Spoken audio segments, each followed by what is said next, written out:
जय श्री कृष्णा, राधे राधे। चॉकलेट मामी से मैं सीमा सिंह आपका स्वागत करती हूँ। आज मैं आपको भादवा मास की बड़ी चौथ की प्रमुख प्रमुख व्रत कथाएं सुनाने जा रही हूँ। सभी सुहागिन महिलाएं साल की 4 बड़ी चौथ का व्रत करती हैं। उनमें पहली आती है कार्तिक मास की करवा चौथ, दूसरी वैशाख मास की वैसाखी चौथ, तीसरी भादवा मास की भादुड़ी चौथ और चौथी माघ मास की माही चौथ आती है। लेकिन कुछ महिलाएं महीने की 12 चौथ का व्रत करती हैं। अगर आप प्रत्येक महीने की चौथ का व्रत करने में असमर्थ हैं तो आपको इन 4 बड़ी चौथ का व्रत अवश्य करना चाहिए। चौथ माता का व्रत करने और विनायक जी महाराज का पूजन करने से सुहागिन महिलाओं का सुहाग अक्षय अमर रहता है, दीर्घायु संतान सुख की प्राप्ति होती है, पति पत्नी का संबंध अटूट रहता है। आइए अब हम भादुड़ी चौथ की एक एक करके सभी व्रत कथाएं सुनते हैं।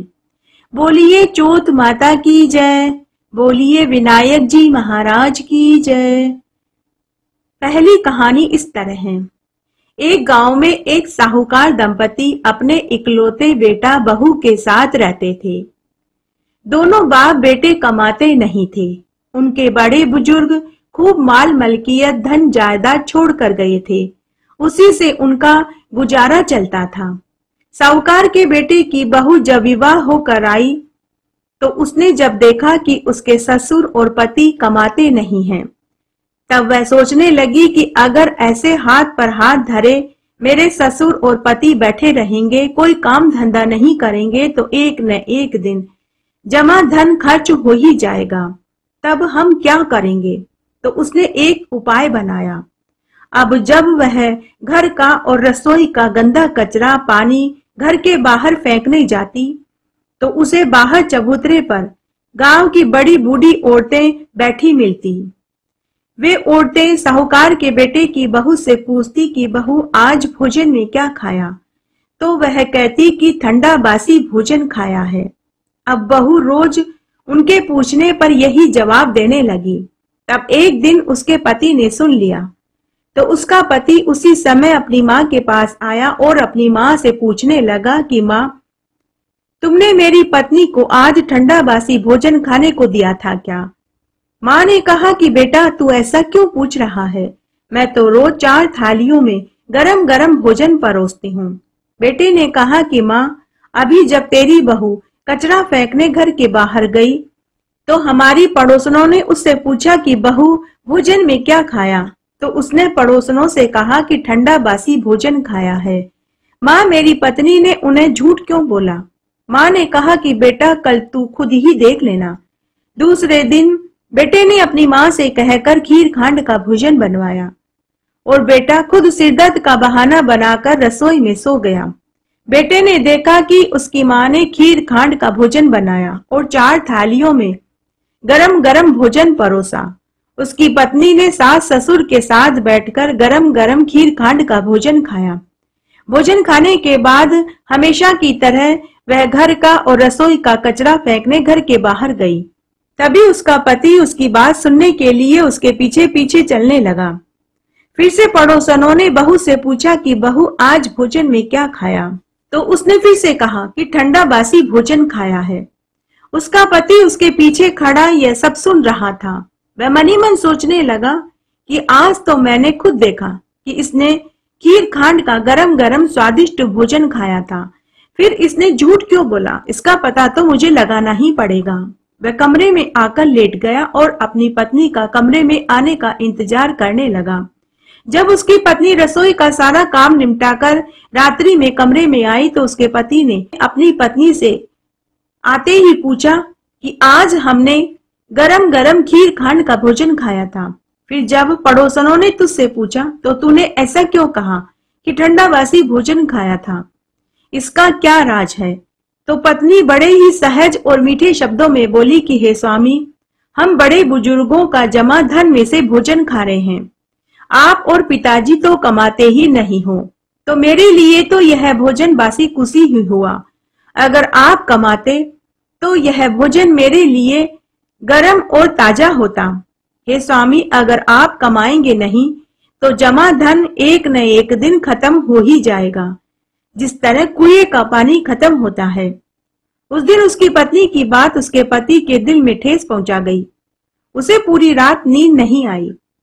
सुबह उठते ही उसने अपने माँ बाबूजी से कहा कि माँ बाबूजी, मैं परदेश कमाने जाऊंगा। यह सुनते ही साहूकार दंपति अपने बेटे से बोले कि बेटा, तुम हमारे एकोएक लाडले पुत्र हो, तुम्हारे बिना हम कैसे जी पाएंगे। फिर बेटा, हमारे पास तो हमारे बुजुर्गों का इतना धन पड़ा है कि हमारी 7 पुश्तें बैठकर के खाए तो भी धन खत्म नहीं होगा। बेटा, तुम्हें कमाने की क्या जरूरत है। लेकिन बेटा नहीं माना और वह परदेश कमाने चला गया। बेटे के जाने के बाद साहूकार दंपति सोचने लगे कि हमारा बेटा तो परदेश कमाने चला गया। हम रोज सुबह मंदिर जाते हैं और शाम को ही घर लौटते हैं। घर पर हमारी बहू अकेली रहेगी। कहीं हमारे मंदिर जाने के बाद हमारी बहू का पड़ोसनों के साथ उठना बैठना न हो जाए। अगर ऐसा हुआ तो हमारी बहू पड़ोसनों की सिखाई सीख में आ जाएगी। तो हमें कुछ उपाय सोचना चाहिए। पुराने जमाने की सासुएं बड़ी ही समझदार और चतुर होती थी। तब साहूकारनी ने 1 कटोरी दाल और 1 कटोरी चावल को मिलाकर थाली में रख दिया और मंदिर जाने से पहले अपनी बहू से बोली कि बहू, हम मंदिर जा रहे हैं, शाम को ही लौटेंगे। तुम पीछे से दाल और चावल को अलग अलग कर देना और शाम को दाल बनाकर चावल उबाल कर रख देना और साथ ही बहू चूल्हे की आग और परिंदे का पानी भी खत्म मत होने देना। तो बहू ऐसा ही करने लगी। सास ससुर के मंदिर जाने के बाद वह दाल और चावल को अलग अलग करती। अलग अलग करने के बाद मूंग की दाल बनाकर रख देती और चावल उबाल कर रख देती। इस तरह समय गुजरने लगा। परंतु एक दिन परिंदे का पानी भी खत्म हो गया और चूल्हे की आंच भी बुझ गई। बहू मनी मन सोचने लगी कि सास ससुर के आने से पहले मैं परिंदे का पानी भी भर लेती हूँ और चूल्हे की आग भी पड़ोस से मांग लाती हूँ। तो बहू पहले पनघट पर गई और परिंदे का पानी भरा। फिर भागी भागी पड़ोस में से चूल्हे की आग लेने गई तो उसने देखा कि गांव की औरतें एक जगह बैठकर कथा कहानियां सुन रही थी और पूजा कर रही थी। तो बहू ने उनसे पूछा कि काकी, आप यह सब क्या कर रहे हो, किसका पूजन कर रहे हो और किसका व्रत कर रहे हो, और इस पूजन और व्रत को करने से क्या फल मिलता है। तब उन औरतों में से एक औरत ने कहा कि बहू, आज हमारा चौथ माता का व्रत है और चौथ माता और विनायक जी महाराज का हम पूजन कर रहे हैं और कथा कहानियां सुन रहे हैं। बहू, इस व्रत को करने से निर्धन को धन मिले, निसंतानों को संतान सुख की प्राप्ति हो, बिछड़ों का मिलन हो, बुजुर्गों को वैकुंठ का वासा मिले, कुंवारे लड़के लड़कियों को मनपसंद जीवन साथी मिले। तो बहू बोली कि मेरे पति को परदेश कमाने गए हुए कई वर्ष हो गए हैं, मैं उन्हें वापस घर बुलाना चाहती हूँ। मैं भी यह व्रत करना चाहती हूँ, मगर कैसे करूं? मेरे सास ससुर मुझे घर से बाहर निकलने ही नहीं देते, तो मुझे कैसे पता चलेगा कि चतुर्थी का व्रत किस दिन है। तब उन औरतों में से एक औरत बड़ी ही चतुर थी। उसने कहा कि बहू, तुम रोज 1 गेहूं के दाने को माचिस की डिबिया में रखती जाना। जिस दिन 30 गेहूं के दाने हो जाएं, तुम उस दिन चौथ माता का व्रत कर लेना, कथा कहानी सुन लेना और रात्रि को चंद्रमा को अर्घ्य देकर व्रत खोल लेना। तब साहूकार के बेटे की बहू ने वहीं बैठकर उन गांव की औरतों के साथ चौथ माता और विनायक जी महाराज का पूजन किया। चौथ माता और विनायक जी महाराज की कथा कहानी सुनी और चौथ माता के व्रत का संकल्प लिया और फिर अग्नि लेकर घर आ गई और उस दिन से ही वह चौथ का व्रत करने लगी। इस तरह उसे चौथ का व्रत करते हुए 12 साल बीत गए। तब एक दिन उसने चौथ माता और विनायक जी महाराज से प्रार्थना करी कि हे चौथ माता, हे विनायक जी महाराज, मेरे पति को आप वापस घर भेज दीजिए, मुझे धन नहीं चाहिए। तब बैकुंठ में बैठी चौथ माता और विनायक जी महाराज सोचने लगे कि अगर आज हमने साहूकार के बेटे की बहू का सत नहीं रखा तो कलयुग में हमें कौन मानेगा। इसे हमारा व्रत करते हुए 12 बरस हो गए हैं, इसलिए हमें इसकी तो सुननी ही पड़ेगी। तब उसी रात्रि को चौथ माता ने साहूकार के बेटे को रात्रि में दर्शन देकर कहा कि पुत्र सो रहा है या जाग रहा है। साहूकार का बेटा बोला कि माँ, न तो मैं सो रहा हूँ न जाग रहा हूँ, मैं तो चिंता में पड़ा हूँ। चौथ माता ने कहा कि पुत्र, तू अपनी सारी चिंता छोड़ दे, तू वापस अपने घर जा, तेरे माता पिता और तेरी पत्नी तुझे बहुत याद करते हैं। साहूकार का बेटा बोला कि माँ, कैसे घर जाऊं, मेरा कारोबार तो बिखरा पड़ा है। चौथ माता ने कहा कि पुत्र, तू कल सुबह उठकर स्नान आदि करके दुकान पर जाकर चौथ माता का नाम लेकर घी का दीपक चास देना, तेरे सारे काम हो जाएंगे। ऐसा कहकर चौथ माता अंतर्ध्यान हो गई। सुबह जब साहूकार का बेटा सोकर उठा तो उसे स्वप्न वाली बात याद आई।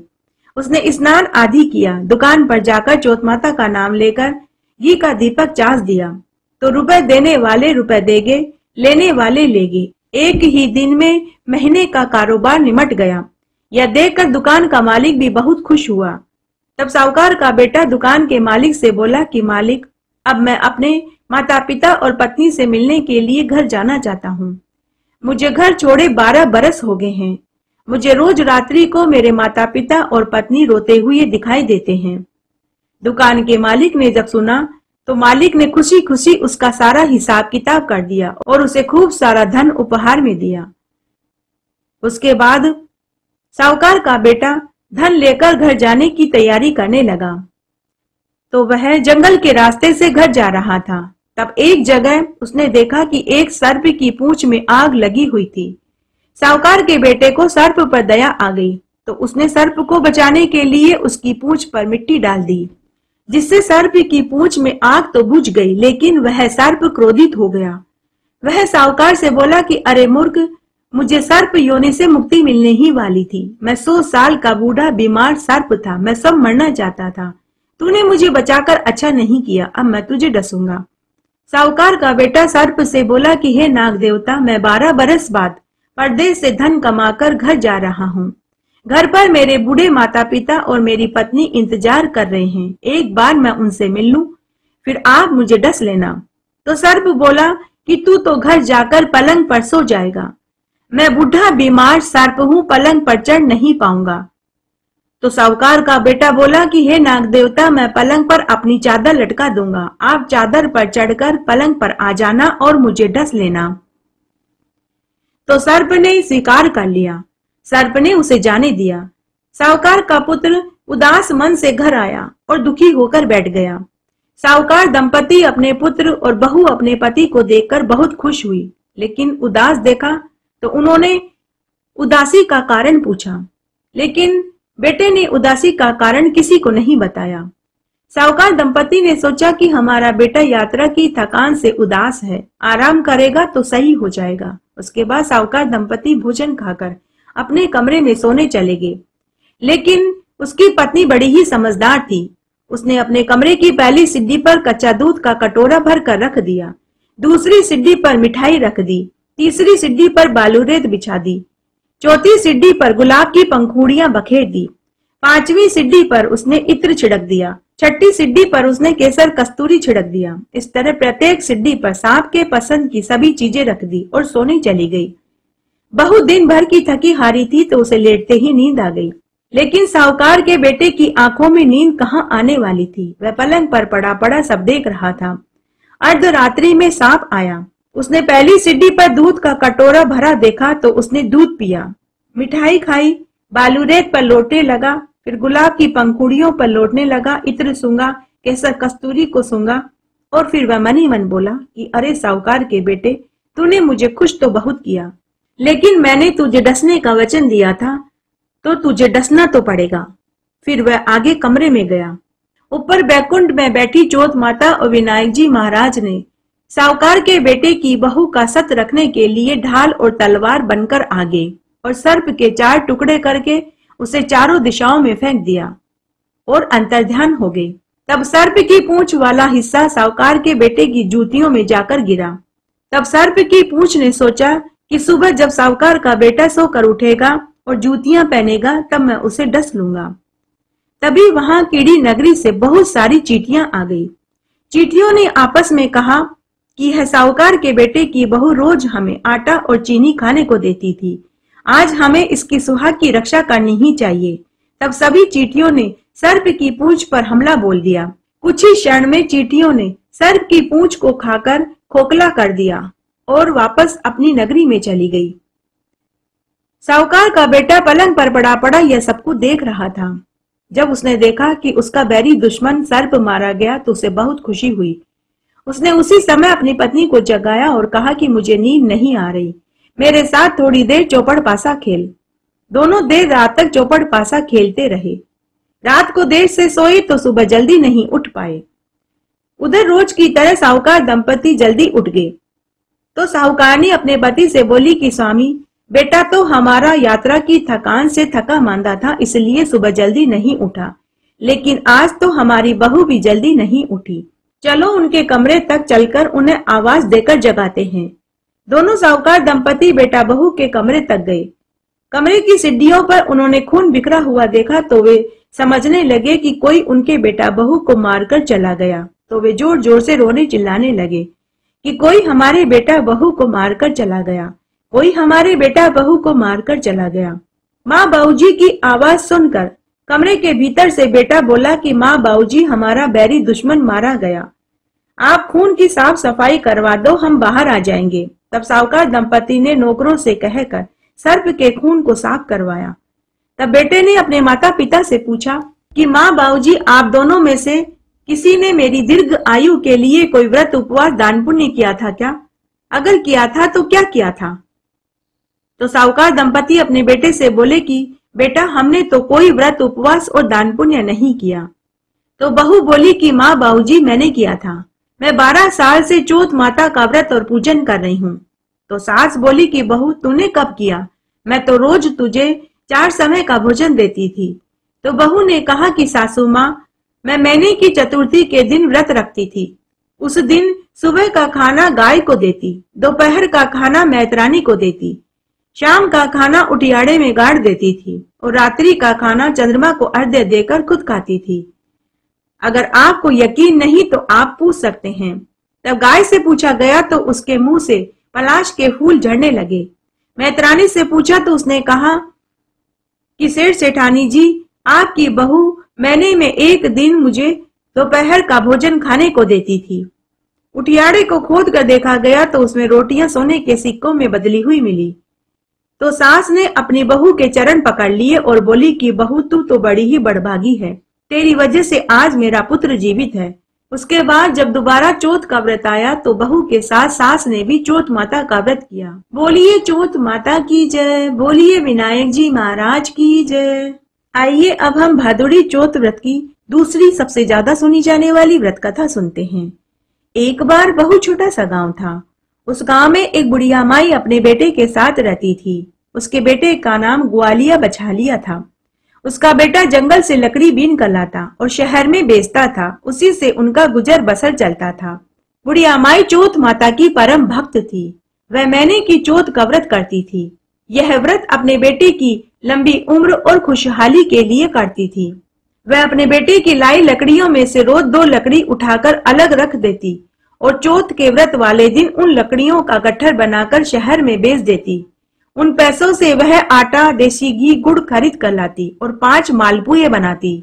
एक मालपुआ गणेश जी के चढ़ाती, एक चौथ माता के चढ़ाती, एक ब्राह्मण की बेटी को हथकार का निकाल कर देती, एक बेटे को खाने को देती और एक प्रसाद के रूप में खुद रात्रि को चंद्रमा को अर्घ्य देकर भोजन के साथ खाती थी। तब एक दिन की बात है, बुढ़िया का बेटा अपनी ताई के पास गया तो उसकी ताई मालपुए बना रही थी। बुढ़िया का बेटा अपनी ताई से बोला कि वाह ताई, आज तो आप मालपुए बना रहे हो। आज कौन सा त्योहार है जो आप मालपुए बना रहे हो? तो उसकी ताई बोली कि बेटा, आज मेरा भादवा मास की भादुड़ी चौथ का व्रत है, इसलिए मैं मालपुए बना रही हूँ। लेकिन बेटा, तेरी माँ को तो मालपुए खाने का ऐसा शौक चढ़ा है कि वह तो हर महीने की चौथ का व्रत करती है और मालपुए बना बना कर खाती है। तेरी मेहनत की कमाई को वह उड़ा रही है। बुढ़िया का बेटा ताई की सिखाई सीख में आ गया। वह उसी समय घर आया और अपनी माँ से बोला कि माँ, तू चौथ माता का व्रत का नाम लेकर घी के मालपुए बना बना कर खाती है और मेरी मेहनत की कमाई को उड़ाती है। माँ, या तो तू चौथ माता का व्रत करना छोड़ दे, नहीं तो मैं घर छोड़कर चला जाऊंगा। बुढ़िया माई बोली कि बेटा, मैं चौथ माता का व्रत करना तो नहीं छोड़ सकती, चाहे तो तू घर छोड़कर चला जा। लेकिन बेटा, ये चौथ माता का व्रत तो मैं तेरी लंबी आयु और खुशहाली के लिए ही करती हूँ। लेकिन बेटा नहीं माना, वह घर छोड़कर जाने लगा। तो माँ ने कहा कि बेटा, अगर तू जाना ही चाहता है तो चला जा, लेकिन यह चौथ माता के 4 गेहूं के आंखें अपने साथ ले जा। जब भी तुझे कोई संकट आए तो चौथ माता का नाम लेकर एक आंखा पूर देना। चौथ माता तेरे सारे संकट दूर कर देगी। तब बेटा गेहूं के आंखें लेकर घर छोड़कर चला गया। चलते चलते रास्ते में खून की नदी आई। बुढ़िया के बेटे को आगे जाने का रास्ता दिखाई नहीं दिया। तभी उसे माँ के दिए हुए गेहूं के आंखों की याद आई। उसने एक गेहूं का आंखा निकाला और चौथ माता का नाम लेकर वह आंखा खून की नदी में फेंक दिया और बोला कि हे चौथ माता, अगर मेरी माँ चौथ का व्रत मेरे लिए ही करती है तो यह खून की नदी सूख जाए और मुझे आगे जाने का रास्ता मिल जाए। तभी एक चमत्कार हुआ, खून की नदी पूरी सूख गई। बुढ़िया के बेटे को आगे का रास्ता नजर आने लगा। बुढ़िया का बेटा फिर आगे चल दिया। आगे जाने पर घना जंगल आया। वहां एक सांप फन फैलाए हुए बैठा था। वह बुढ़िया के बेटे को जैसे ही डसने लगा कि बुढ़िया के बेटे ने दूसरा गेहूं का आंका सांप की ओर उछाल दिया और बोला कि हे चौथ माता, अगर मेरी माँ चौथ माता का व्रत मेरे लिए करती है तो यह सांप गायब हो जाए। उसी क्षण वह सांप भी गायब हो गया। यह देखकर बुढ़िया का बेटा अचंभे में पड़ गया कि मेरी माँ सच ही कहती थी कि वो तो चौथ का व्रत मेरे लिए ही करती थी, फिर ताई ने मुझे झूठ क्यों बोला। फिर वह मनी मन सोचने लगा कि चलो कोई बात नहीं, अब मैं खूब सारा धन कमाकर वापस घर जाऊंगा और अपनी माँ को सारी खुशियां दूंगा। ऐसा सोचकर बुढ़िया का बेटा आगे चल दिया। आगे जाने पर एक गांव आया। उस गांव में कुमार के आवे में कलश नहीं पकते थे। तब कुमार राजा के पास फरियाद लेकर पहुंचा। राजा ने इसका उपाय पंडित जी से पूछा। तब पंडित जी ने राजा से कहा कि महाराज, आपके गांव पर शाप लगा हुआ है। अब आवे में बर्तन तभी पकेंगे जब हर बार आवा पकाते समय एक मानव की बलि दी जाएगी। तब राजा की आज्ञा से हर बार जब भी कुमार आवा जलाता था तो उस आवे में गांव के एक जने की बलि दी जाने लगी। तब उस दिन एक विधवा महिला के बेटे की बलि राजा की आज्ञा से दी जाने वाली थी। वह विधवा महिला अपने बेटे के लिए घी के मालपुए बना रही थी और रोती जा रही थी। बुढ़िया का बेटा उस झोपड़ी के पास गया। उसे बहुत भूख और प्यास सता रही थी। उसने विधवा महिला से पूछा कि बुआ, आप क्यों रो रहे हो। तो उसने पूरी बात बताई और बोली कि बेटा, मुझ विधवा का यह एकमात्र सहारा है। अगर यह मर गया तो मैं भी कुएं में कूदकर अपनी जान दे दूंगी। बुढ़िया का बेटा बोला कि बुआ, मुझे बहुत भूख लगी है, अगर आप मुझे भोजन खिला दो तो आपके पुत्री की जगह मैं चला जाऊंगा। तो वह विधवा महिला बोली कि नहीं बेटा, तुम क्यों मेरे पुत्र की जगह मरना चाहते हो। तुम भी किसी माँ के बेटे, बहन के भाई होंगे। पुत्र, भोजन तो मैं तुम्हें वैसे ही खिला दूंगी। तो बुढ़िया का बेटा बोला कि बुआ, एक तरफ तो तुम मुझे बेटा कहती हो और दूसरी तरफ ऐसी बात कहकर मुझे पराया कर दिया। बुआ, तुम चिंता मत करो, मुझे कुछ नहीं होगा। तब विधवा महिला ने बुढ़िया के बेटे को मालपुए खिलाए। बुढ़िया का बेटा भोजन खाकर रात्रि में वहीं सो गया। दूसरे दिन राजा के सैनिक आए तो विधवा के बेटे की जगह बुढ़िया का बेटा चला गया। सैनिकों ने उसे ले जाकर आवे में चुन दिया और भट्टी में आग लगा दी। तभी बुढ़िया के बेटे ने तीसरा गेहूं का आंका निकाला और चौथ माता का नाम लेकर आवे में पूर दिया। उसी क्षण आवे में आग बुझ गई और कुमार के सभी मिट्टी के कलश सोने चांदी के कलश में बदल गए। जब गांव वालों ने देखा तो उन्होंने इसकी सूचना राजा को दी। राजा को महान आश्चर्य हुआ कि एक महीने में पकने वाले मिट्टी के बर्तन एक ही क्षण में कैसे पक गए और वे सोने चांदी के कलश में कैसे बदल गए। राजा खुद अपने सैनिकों को साथ लेकर देखने पहुंचा। तब राजा की आज्ञा से आवे में से सैनिक बर्तन निकालने लगे। तभी आवे में से आवाज आई कि अरे भाई, बर्तन धीरे धीरे निकालना। आवाज सुनकर सभी सैनिक डर गए। तब राजा ने पूछा कि तुम कौन हो, भूत, पिशाच, डाकन कौन हो। तो बुढ़िया का बेटा बोला कि जिसको आपके सैनिकों ने इस आवे में चुना था, मैं तो वही बोल रहा हूँ। तब राजा के सैनिकों ने उसे बाहर निकाला। तब बुढ़िया के बेटे के साथ वे सभी भी जीवित हो गए जिनकी बलि आवे में पहले दी गई थी। सभी गांव वाले अपने अपने सगे संबंधियों, बेटे, पोतों को जीवित देखकर बहुत खुश हुए। तब राजा ने बुढ़िया के बेटे से इसका कारण पूछा। तो बुढ़िया का बेटा बोला कि हे महाराज, मेरी माँ हर महीने की चौथ का व्रत करती है। मुझे और इन सबको चौथ माता ने ही बचाया है। लेकिन राजा को बुढ़िया के बेटे की बात पर यकीन नहीं हुआ। तब राजा ने कहा कि मुझे तुम्हारी बात पर यकीन नहीं, मैं तुम्हारी परीक्षा लूंगा। अगर तुम्हारा कहा सच हुआ तो मैं भी चौथ माता का व्रत करूंगा और साथ ही अपनी राजकुमारी बेटी का विवाह तुम्हारे साथ कर दूंगा और खूब सारा दान दहेज भी दूंगा। लेकिन अगर तुम्हारी कई बात गलत हुई तो मैं तुम्हें फांसी पर चढ़ा दूंगा। बुढ़िया के बेटे ने राजा की शर्त को स्वीकार कर लिया। राजा ने उसी समय अपने सैनिकों से 2 घोड़े मंगवाए। एक घोड़े पर राजा खुद बैठ गया और दूसरे घोड़े पर बुढ़िया के बेटे को बैठा दिया और बुढ़िया के बेटे के हाथ और पांव में रस्सियां बांध दी। राजा ने कहा कि अगर तुम सच बोल रहे हो कि हर बार चौथ माता तुम्हें बचाने आती है तो इस बार भी तुम्हें जरूर बचाने आएगी। अब तुम अपनी चौथ माता को बुलाओ और उनसे कहो कि तुम्हारे हाथ पैरों में बंधी रस्सी मेरे हाथ पैरों में लग जाए। झूठ और सच का फैसला आज अभी इसी समय हो जाएगा। उसी क्षण बुढ़िया के बेटे ने आखिरी गेहूं के आखे को चौथ माता का नाम लेकर पूर दिया और बोला कि हे चौथ माता, आपने मेरी अब तक लाज रखी, अब की बार भी रख लेना। उसी क्षण बुढ़िया के बेटे के हाथों पैरों में से रस्सी खुलकर राजा के हाथ पैरों में लग गई। वहां खड़े सभी गांव वाले सैनिक और राजा को महान आश्चर्य हुआ। राजा को भी चौथ माता का चमत्कार देखने को मिला। राजा चौथ माता की महिमा समझ चुका था।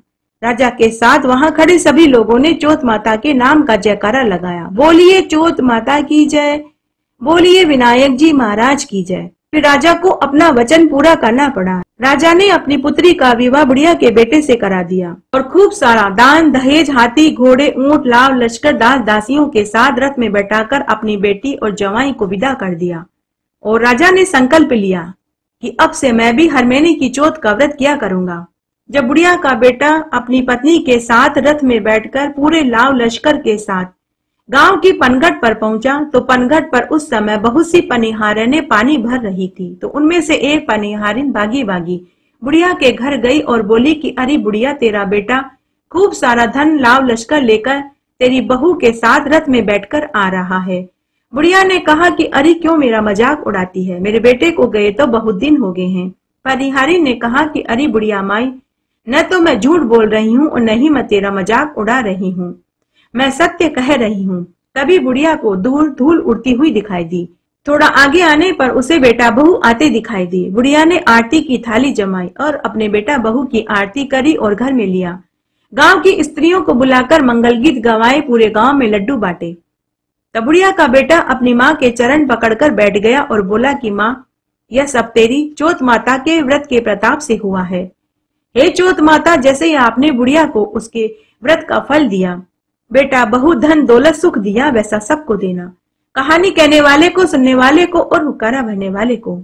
चौथ के व्रत के साथ विनायक जी की कहानी जरूर सुननी चाहिए, तभी व्रत का पूरा फल मिलता है। एक बार एक गांव में एक बुढ़िया माई अपने बेटा बहू के साथ रहती थी।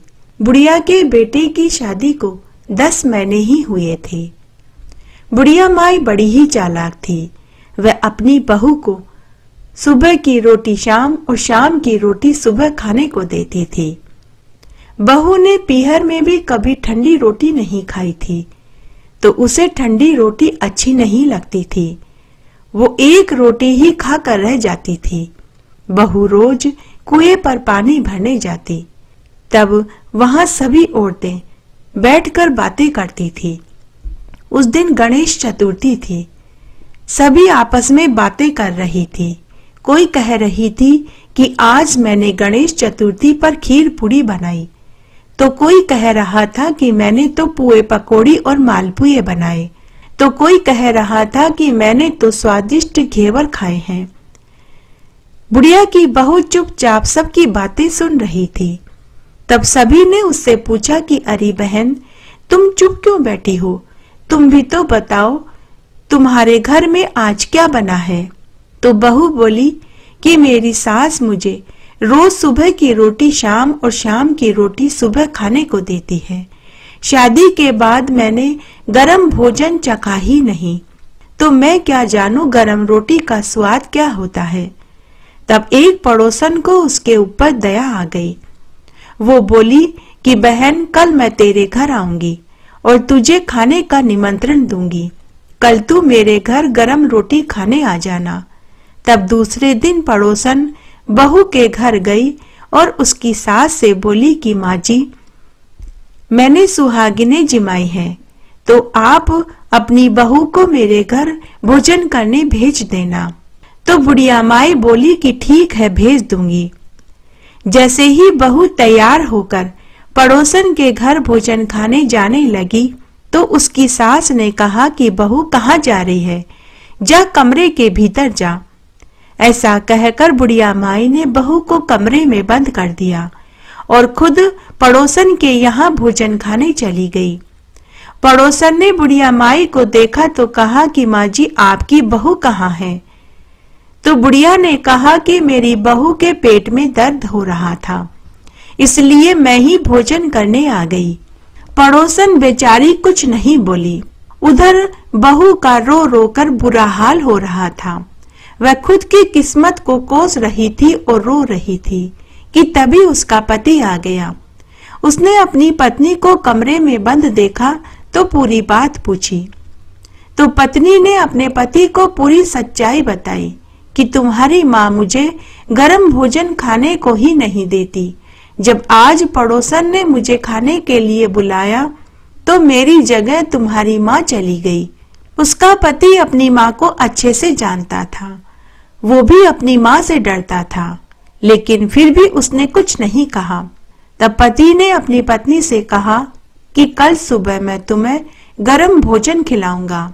तब दूसरे दिन जब उसकी माँ मंदिर चली गई तो पीछे से बेटे ने 4 रोटियां बनाई और उन 4 रोटियों का चूरमा बना करके उसमें खूब सारा घी, बूरा और खोपरा डाला और उसके 4 लड्डू बना करके अपनी पत्नी को खाने के लिए दिया। जैसे ही बुढ़िया की बहू लड्डू खाने बैठी कि दरवाजे पर सासू माँ आ गई। बहू ने 4 लड्डू खाली मटकी में डाले और पानी भरने का बहाना बना करके पनघट पर पहुंच गई, लेकिन पनघट पर उस समय बहुत भीड़ थी। बहू ने सोचा कि अगर मैं यहाँ लड्डू खाऊंगी तो ये सब मेरी सास को कह देगी। तो बहू पास ही गणेश जी के मंदिर में चली गई। वह मंदिर में बैठकर जैसे ही लड्डू खाने लगी तो गणेश भगवान की मूर्ति में से भगवान ने हाथ फैला दिया।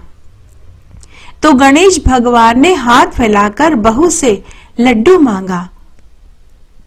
तब बुढ़िया की बहू ने गणेश जी की हथेली पर एक लड्डू रख दिया। गणेश जी भगवान ने झट से लड्डू खा लिया। जब बहू दूसरा लड्डू खाने लगी तो गणेश भगवान ने फिर से हाथ पसार लिया। बहू ने दूसरा लड्डू भी गणेश जी की हथेली पर रख दिया। फिर बहू जब तीसरा लड्डू खाने लगी तो गणेश भगवान ने फिर से हाथ पसार लिया। बहू ने तीसरा लड्डू भी गणेश जी को खाने को दे दिया।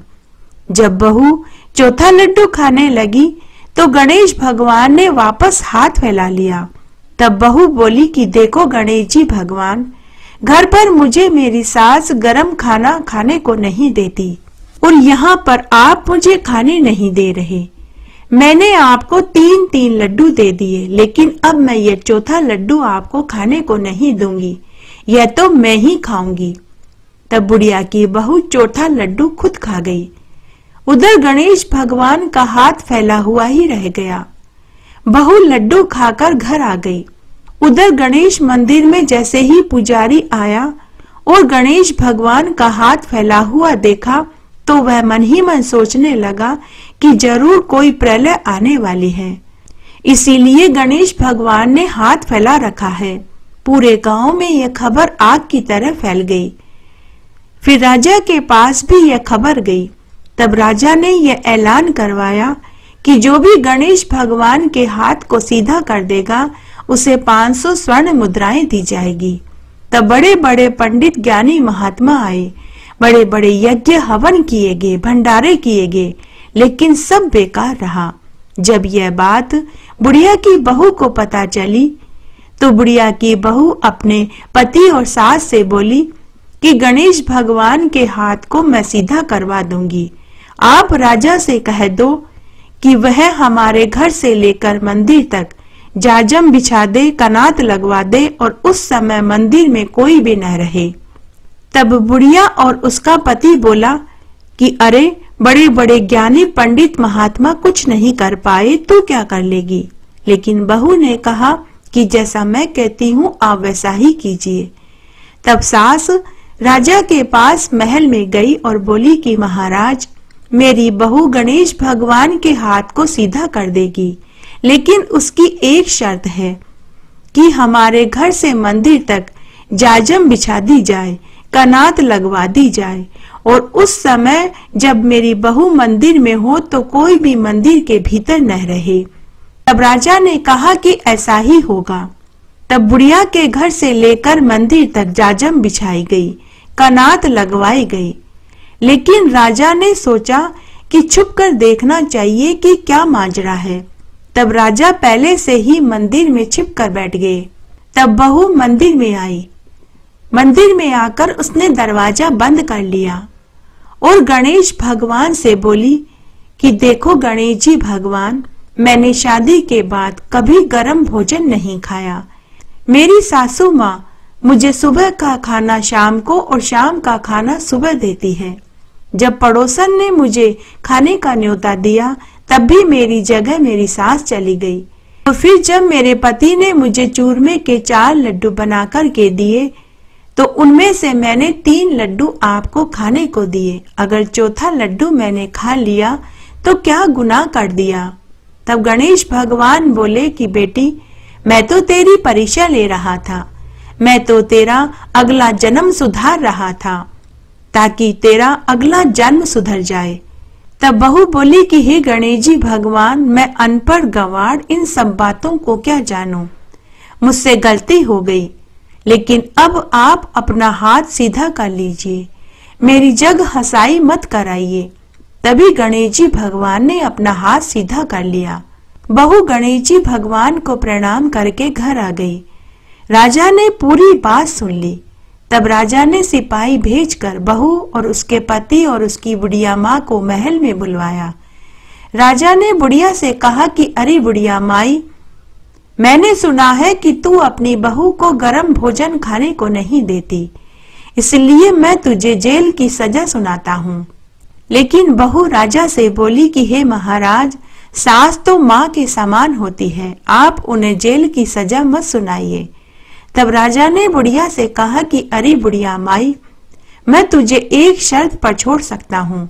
अगर तू अपनी बहू को गर्म भोजन खाने को देगी तब मैं तुझे जेल में नहीं डालूंगा। तब बुढ़िया माई हाथ जोड़कर राजा से बोली कि हे महाराज, मुझे माफ कर दीजिए, आज के बाद मैं अपनी बहू को गर्म भोजन खाने को दूंगी। उसके बाद राजा ने बुढ़िया की बहू को 500 स्वर्ण मुद्राएं दी। हे गणेश जी भगवान, जैसे आपने बुढ़िया की बहू का मान रखा वैसे सबका रखना, कहानी कहने वाले का, सुनने वाले का और हुक्कारा भरने वाले का। चौथ व्रत में सभी कथा कहानियों के साथ छींक माता की कहानी जरूर सुननी चाहिए। आइए अब हम छींक माता की कहानी सुनते हैं। एक बार एक साहूकार का बेटा था। वह शहर से कमाकर घर लौट रहा था। रात्रि हो गई। वह जंगल के रास्ते से जा रहा था कि तभी उसे एक मंदिर दिखाई दिया। उसने सोचा कि रात्रि मैं इसी मंदिर में सो जाता हूँ, सुबह होने पर घर चला जाऊंगा। तो साहूकार का बेटा उस मंदिर में चबूतरे पर सो गया। उस मंदिर में एक वट का वृक्ष था। उस वट वृक्ष की पोखर में नाग नागिन का जोड़ा रहता था। नाग को साहूकार के ऊपर दया आ गई। वह पूरी रात साहूकार के पुत्र की रखवाली करता रहा, क्योंकि उस जंगल में अनेक जंगली पशु थे।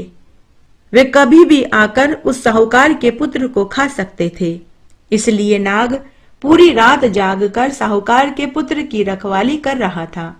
सुबह जब साहूकार का बेटा सोकर उठा तो उसने नाग को उसकी रखवाली करते हुए देखा। साहूकार को नाग के ऊपर दया आ गई। साहूकार ने वहीं एक ग्वाले से दूध लेकर नाग को पिला दिया। तब नाग ने नागिन से कहा कि तू यहीं रह, मैं डस कर आता हूं। नागिन बोली कि मैं भी आपके साथ चलूंगी। लेकिन नाग ने कहा कि तू कहां मेरे साथ इधर उधर भटकती रहेगी, तू यहीं बिल में आराम कर, मैं तेरे हिस्से का भोजन यहीं ले आऊंगा। नागिन बोली कि अच्छा, अगर आप जाना ही चाहते हो तो चले जाइए, लेकिन आप लक्ष्मण रेखा खींच कर जाइए ताकि कोई छोटे मोटे सांप बिच्छू गोयरे आकर मेरे साथ हंसी मजाक न करें, क्योंकि मुझे फालतू के हंसी मजाक करना पसंद नहीं। आपके जाने के बाद वे सभी आकर मुझे तंग करते हैं। तब सांप ने अपनी पूंछ से वहां एक लक्ष्मण रेखा खींच दी और चला गया। साहूकार का बेटा पेड़ के पीछे खड़ा नाग नागिन की सारी बातें सुन रहा था। अभी नाग ज्यादा दूर भी नहीं गया था कि तभी वहां खूब सारे छोटे मोटे सांप बिच्छू गोयरे नागिन के पास आए। सभी सांप बिच्छू गोयरे लक्ष्मण रेखा देखकर दूर खड़े हो गए। तब नागिन खुद लक्ष्मण रेखा पार करके बाहर आ गई और उनके साथ हंसी ठिठोली करने लगी। साहूकार के पुत्र को यह बात पसंद नहीं आई। उसने सोचा कि अभी तो यह नाग से कह रही थी कि इसे हंसी मजाक पसंद नहीं, और अब यह खुद लक्ष्मण रेखा पार करके इनके साथ हंसी ठिठोली कर रही है। तो उसने 7 छोटे छोटे पत्थर उठाए और उस नागिन को पत्थर की मार कर घर आ गया। उधर नाग के वापस आते ही नागिन को भवन में बैठी मिली। नाग ने अपनी नागिन से नाराजगी का कारण पूछा तो नागिन ने कहा कि आज आप उसी साहूकार के बेटे को डस कर आइए जिसकी कल रात आपने रक्षा करी थी। नाग बोला कि अरे भगवान, क्या हुआ? तब नागिन बोली कि आपने तो उसकी रक्षा करी और बदले में वह मुझे 7 पत्थर की मार कर गया है। जब तक आप उसे नहीं डसोगे मैं अन्न जल ग्रहण नहीं करूंगी, इसलिए आप उस साहूकार के बेटे को डस कर आइए। नागिन की बात सुनकर नाग को भी क्रोध आ गया। वह भी सोचने लगा कि भलाई का तो जमाना ही नहीं रहा। मैंने साहूकार के बेटे की पूरी रात जागकर रक्षा करी और वो मेरी ही पत्नी को मारकर चला गया। जब नाग साहूकार के घर पहुंचा तो उसने देखा संध्या का समय हो रहा था। साहूकार खाना खाने के लिए अपनी माँ के पास बैठा हुआ था। उसकी माँ पंखा झल रही थी और उसकी पत्नी भोजन परोस रही थी। सांप ने सोचा कि पहले मैं इसे भोजन कर लेने देता हूँ, उसके बाद इसे डसूंगा। तो वह परिंदे में कुंडली मारकर बैठ गया। साहूकार की पत्नी जैसे ही खाना परोसने लगी तो उसे छींक आ गई। साहूकार की माँ ने अपनी बहू को भोजन परोसने से मना कर दिया। थोड़ी देर बाद बहू पुनः पानी का गिलास लेकर आई तो फिर से उसे छींक आ गई। साहूकार की माँ ने फिर से अपनी बहू को पानी का गिलास रखने से मना कर दिया। थोड़ी देर बाद बहू फिर से भोजन की थाली लेकर आई तो उसे फिर से छींक आ गई। साहूकार की माँ ने फिर से अपनी बहू को भोजन परोसने से इनकार कर दिया। तब साहूकार अपनी माँ से बोला कि माँ, मुझे तुम औरतों की बातें समझ नहीं आती। आज सुबह मैंने नाग और नागिन की बातें सुनी। नागिन अपने नाग से बोल रही थी कि मुझे हंसी मजाक करना पसंद नहीं, इसलिए आप लक्ष्मण रेखा खींच कर जाइए। बेचारा नाग तो लक्ष्मण रेखा खींच कर चला गया। नाग के जाते ही वह नागिन खुद सांप बिच्छू गोयरे अजगर से हंसी ठिठोली करने के लिए लक्ष्मण रेखा पार करके बाहर आ गई। माँ, मुझे ये 2 मुही बातें पसंद नहीं आती, तो मैं उस नागिन को 7 पत्थर मारकर आया हूँ और घर आया तो यह छींक वाली बात, ये सारी बातें मुझे पसंद नहीं आती। ये सारी बातें नाग सुन रहा था। तभी सांप अपने असली रूप में प्रकट हो गया और साहूकार के बेटे से बोला कि मैं तुझसे प्रसन्न हुआ, तू कोई 3 वरदान मांग ले। तब साहूकार के बेटे, उसकी माँ और बहू ने सर्प देवता को प्रणाम किया। तब उसने पुत्र, धन, दौलत और यश मांगा। नाग देवता ने उसे तथास्तु कहा और वरदान देकर अंतर्ध्यान हो गया और वापस अपनी नागिन के पास पहुंचा और अपनी नागिन की नाक काट ली और बोला कि अरे पापीन दुष्ट, तूने तो अपना धर्म भ्रष्ट कर दिया। तूने मुझे झूठी कहानी सुनाई। अगर आज मैं साहूकार के पुत्र को डस लेता तो मेरा भी धर्म भ्रष्ट हो जाता। इस प्रकार साहूकार के घर में छींक का नियम रखा तो साहूकार के बेटे की जान बच गई। इसलिए अगर छींक आ जाए तो थोड़ी देर के लिए शुभ काम को टाल देना चाहिए, छींक का नियम रखना चाहिए। सभी कथा कहानियों के साथ में लपसी और तपसी की कहानी जरूर सुननी चाहिए, नहीं तो व्रत और कथा का फल नहीं मिलता। आइए अब हम लपसी और तपसी की कहानी सुनते हैं। एक बार एक लपसी और एक तपसी था। तपसी तो भगवान की तपस्या करता था और लपसी सवासेर की लापसी बनाकर के भगवान को भोग लगाता और बाद में वह खुद जीव लेता था। एक दिन दोनों में लड़ाई होने लगी। लपसी बोला कि मैं बड़ा हूँ, तो तपसी बोला कि मैं बड़ा हूँ। कि तभी नारद मुनि उधर से गुजरे। नारद मुनि ने उन दोनों से लड़ाई का कारण पूछा। तब लपसी और तपसी दोनों ने नारद मुनि से लड़ाई का कारण बताया। दोनों ने पूछा कि हे देवऋषि, अब आप बताइए कि हम दोनों में से कौन बड़ा है। नारद मुनि ने कहा कि मैं तुम दोनों की लड़ाई का फैसला कल करूंगा। दूसरे दिन नारद मुनि ने दोनों के सामने 1.25 करोड़ की अंगूठियां गिराई। 1.25 करोड़ की अंगूठी देखकर तपसी के मन में लालच आ गया। उसने अंगूठी उठाई और अपने घोड़े के नीचे छिपाकर बैठ गया और तपस्या करने लगा। लेकिन लपसी ने अंगूठी की तरफ देखा भी नहीं। वह नहा धोकर सवासेर की लापसी बनाकर के भगवान को भोग लगाकर खुद जीवने लगा। इतने में नारद मुनि वहां पहुंच गए। दोनों ने नारद मुनि से पूछा कि हे देवऋषि, अब बताइए हम दोनों में से कौन बड़ा है। नारद मुनि ने तपसी से कहा कि हे तपसी, तू अपना घोड़ा ऊपर कर। जैसे ही तपसी ने घोड़ा ऊपर किया तो पांव के नीचे से 1.25 करोड़ की अंगूठी निकली। नारद मुनि ने तपसी से कहा कि हे तपसी, तूने अंगूठी चुराई, इसलिए तेरी तपस्या भंग हो गई, इसलिए लपसी बड़ा है।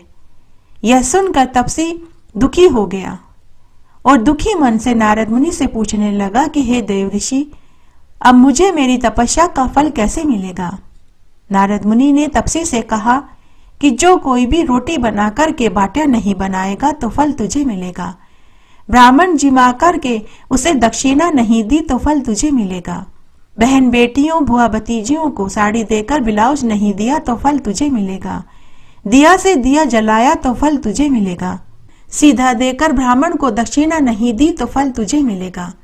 महिलाएं सीधे हाथ की तरफ नाड़ा बांधेंगी तो फल तुझे मिलेगा।